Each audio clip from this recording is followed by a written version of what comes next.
Let's take a look at Northern Breeze, hole 2. We'll start by noting there is a drop zone on this hole. You can see it in the top left corner of your screen. And any throw that goes OB, doesn't matter if it's the first or the 10th, when you hit move to lie, it will take you to the drop zone. And despite the absence of any OB lines on the little map up left, there is definitely some OB to be found here on this hole. There's a little bit of water, better than halfway up the fairway here probably. That's OB, and there's also OB long.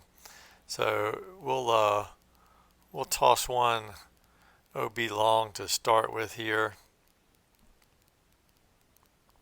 Hit move to lie, and we get our look at the drop zone. 120 feet away, so pretty fair.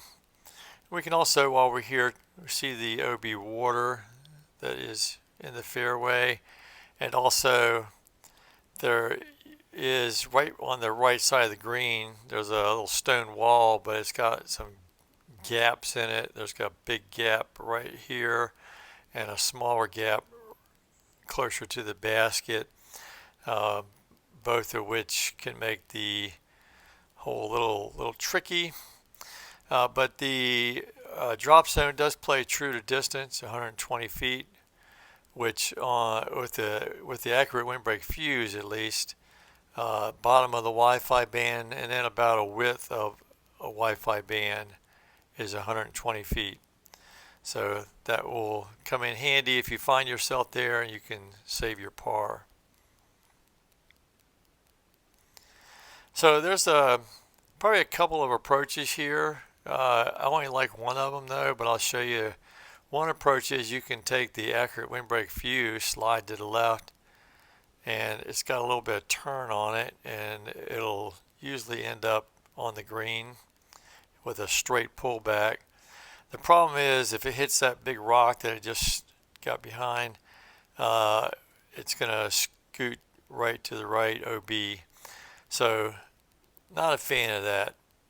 So I think the better approach is a high hyzer shot to the right here. And for that, there's a couple discs that will work, probably more than a couple, but the one I like is the Accurate Roll Musket.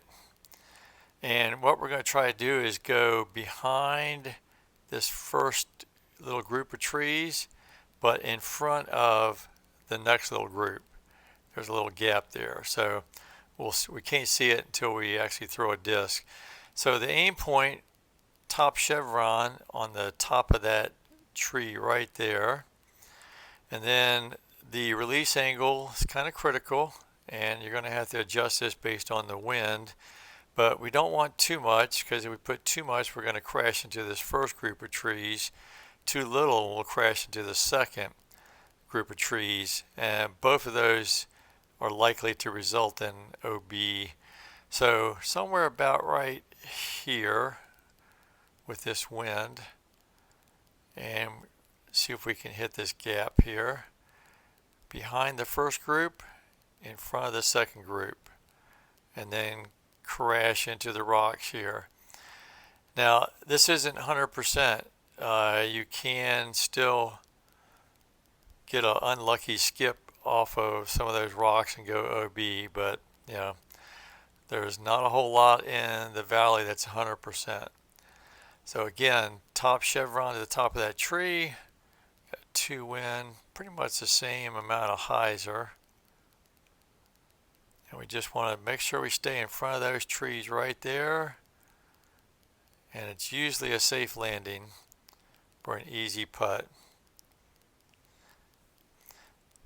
So I think that is the best approach to this hole. Get in and practice it with the different winds. The Accurate Roll Musket will work in any wind, but if you're a little worried, you can go with the Accurate Windbreak Musket, although it's a little bit extra distance can be trouble sometimes and find OB. So, all right, so that's a look at Northern Breeze, hole 2. Hope you enjoyed it. Hope you learned something. And as always, we'll see you around the valley.